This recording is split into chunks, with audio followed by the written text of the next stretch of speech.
ministro de Deportes, Marcelo Guzmán, parece ser que no cumple con los requerimientos que se necesita para poder ejercer cargo público, y más aún un ministerio, ya que entre otras cosas es accionista de Teleamazonas. Pero lastimosamente esto ya no nos sorprende, porque lo mismo pasó con el anterior secretario de Comunicación de Lazo. Me refiero al señor Sebastián Corral, que además el hombre, con una soberbia que te da la convicción de sentirte inmune a sanciones y por ende impune, aceptó, en una entrevista que era accionista mayoritario de un canal de televisión. ¿Y cuál es el problema? Así mismo lo dijo. Ahora el nuevo Contralor desempolva el caso y lo reactiva, pero seguramente, después de mucho tiempo, a lo mejor se lo sanciona económicamente y de ahí nada pasará. Pero cuando suceden estos atropellos, estos insultos a las normas que establecen la Constitución misma, como es atropellada por gente adinerada, pudiente, pues entonces no pasa nada. Ahí no se rasgan las vestiduras ni la fiscal, ni Contraloría, ni asambleístas, que se dicen llamar gente buena además, ni nadie, peor aún medios de comunicación hegemónicos. Es decir, en Ecuador se vive en un constante y casi naturalizado tongo, pero muchos se llenan la boca hablando de impunidad. Estoy cada día más convencido que hace rato en Ecuador no hay justicia y por esta razón ya nadie respeta a nadie. Todos van por libres y el país cada vez se asemeja a una selva de cemento, donde en vez de árboles hay edificios. Por los supuestos incumplimientos del ministro Guzmán, que había presentado un certificado alterado en el Ministerio de no tener impedimento, que es accionista de Teleamazonas, etcétera, etcétera. Esto es lo que dijo Andrés Guzmán, ¿no? Cuando leyó o le llegó la información de que la defensa publicó un documento, se verificó que, según la defensa, ¿no? Según la defensa, que varios documentos en donde se mostraba que varios ministros no tenían impedimentos para ocupar esos cargos, cuando tú ya revisabas el código QR de ese documento, te llevaba a data de otras personas, no solamente de Guzmán, sino de la canciller y de otros ministros, del ministro Olsen también. A lo que Andrés Guzmán felicitó a la defensa por esta publicación. Al principio, el origen de todo esto fue que primero se había detectado que el señor Guzmán tenía acciones de Teleamazonas.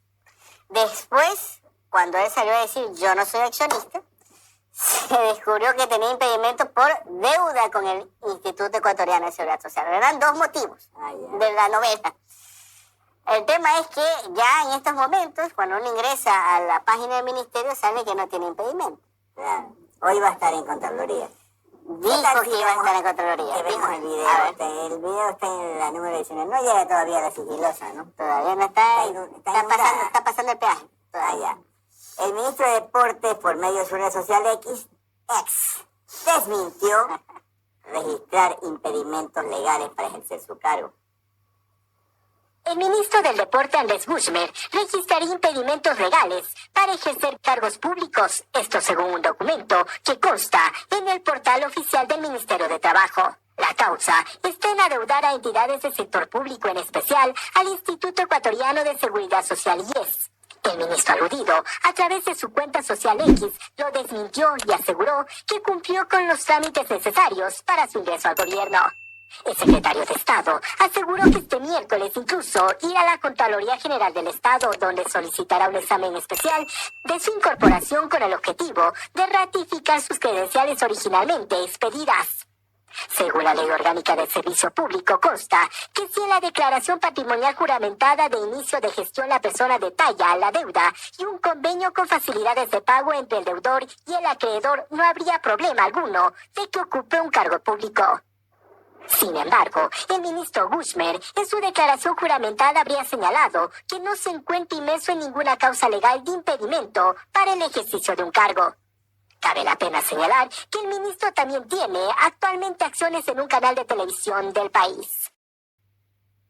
Hoy jueves en la mañana, hora de Ecuador, se tratará una reforma al COIP, es decir, al Código Orgánico Integral Penal, por lo cual el bloque de asambleístas que representan a Construye, antes Gente Buena, y sostienen la falacia que se podría consumar una agenda de impunidad, según ellos, ya que tienen la esperanza que el Partido Social Cristiano y ADN se opongan a estas reformas y el temor para que esta gente buena, buena para la calumnia, buena para los diezmos, buena para gasear a los manifestantes, buenos para esconder teléfonos y que quede impune la muerte de su máximo líder, me refiero al desaparecido Villavicencio. Su temor, digo, es que por la modificación de un artículo, las acciones de la CIDH o de la Comisión de Derechos Humanos de la ONU, que no son organismos correístas, son totalmente independientes y que sus decisiones son vinculantes en virtud a tratados internacionales ratificados por el Estado ecuatoriano, identifiquen violaciones a los derechos humanos o errores en el debido proceso de sentencia condenatoria, como es efectivamente lo que ha pasado estos últimos 7 años en contra, por ejemplo, de Correa, de Glass, de Freddy Carrión, etc. Es decir, las pruebas de cuadernos de los Hello Kitty, las pruebas para la ascendencia de influjos psíquicos, se irían al tacho de la basura. Ese es el miedo, el pánico, el terror que se apodera de esta gente. Buena, claro, para la maldad y para la calumnia.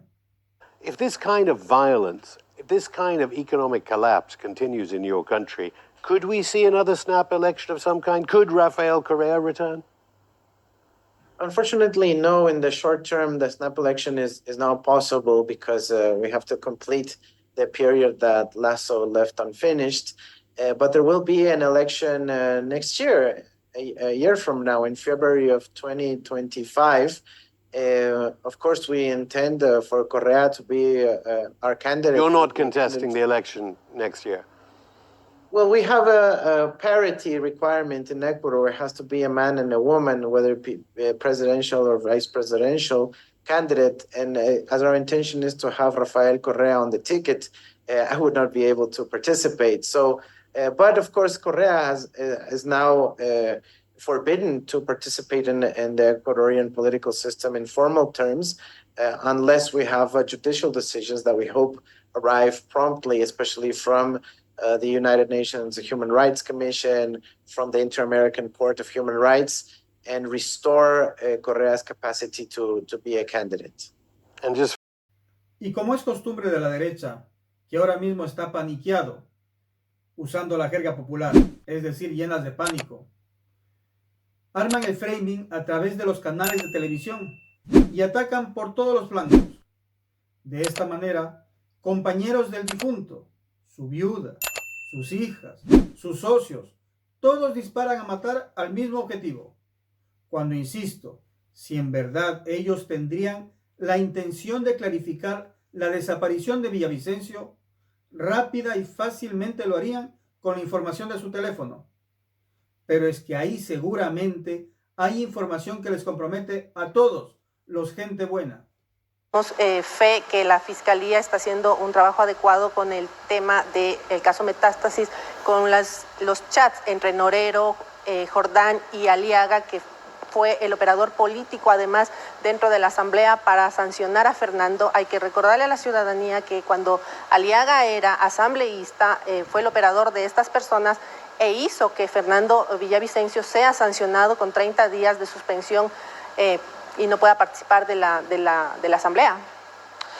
¿Estamos ante un crimen político, Verónica, o estamos ante grupos narcodelictivos, narcoterroristas que se vieron incomodados por las investigaciones que realizaba Fernando y decidieron sacarlo del camino? Por supuesto que es un crimen político. Los enemigos de Fernando Villavicencio siempre fueron los correístas, Rafael Correa, Jorge Glass, que ellos fueron desnudados a través de sus investigaciones periodísticas y Fernando le demostró a este país cómo se robaron los recursos de los ecuatorianos.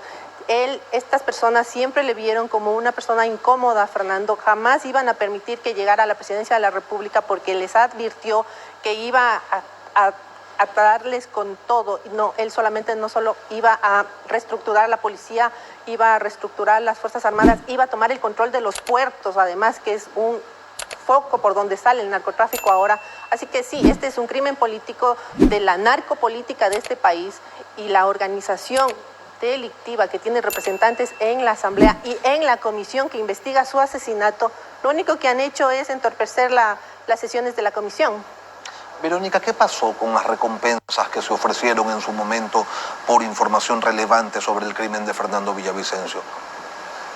Bueno, esa es una información reservada que no se la puede hacer pública. Sé que hay información que ha sido valiosa y se ha incorporado al proceso, pero decir quiénes han cobrado la recompensa es algo que no me corresponde a mí hacerlo, ni conozco si hay alguien que cobró o no la recompensa. Ahora, los diálogos revelados en el caso Metástasis, ¿cómo los valoran ustedes, Verónica? Usted señala, se han incorporado pues al proceso, pero ¿ustedes creen fidedignamente todo lo que allí se expone? Bueno, eran conversaciones que tenía este señor que vive en Miami, que además fue descubierto por Fernando en una foto con otras personas en una piscina, y ahí se probó que Ronnie Aliaga tenía contacto directo con Jordán, y Jordán a su vez tenía contacto con este narcotraficante Norero. Entonces, nada más verídico que una conversación por chat, que lo último que deberían haber pensado es que se va a filtrar. Una última cosa, Verónica, ¿tienen ustedes alguna expectativa de esta comisión ocasional legislativa que está investigando el crimen de Fernando Villavicencio? Mientras estén las representantes de la organización que es sospechosa de asesinar a Fernando Villavicencio, nada bueno va a salir de esa comisión. Además, voy a pedir a la presidenta de la comisión que sancione a la asambleísta Palacios y que además sancione al asambleísta Salazar, porque ellas no pueden posar de víctimas siendo ellos los victimarios de Fernando Villavicencio durante el tiempo que él estuvo dentro de la Asamblea y durante toda la persecución del régimen de Rafael Correa, que fuimos víctimas directamente nosotros. Gracias, amigos, por llegar hasta aquí, al término del vídeo. Sigan participando y compartiendo, por favor. Eso ayuda a que el canal se posicione. Seguimos mañana.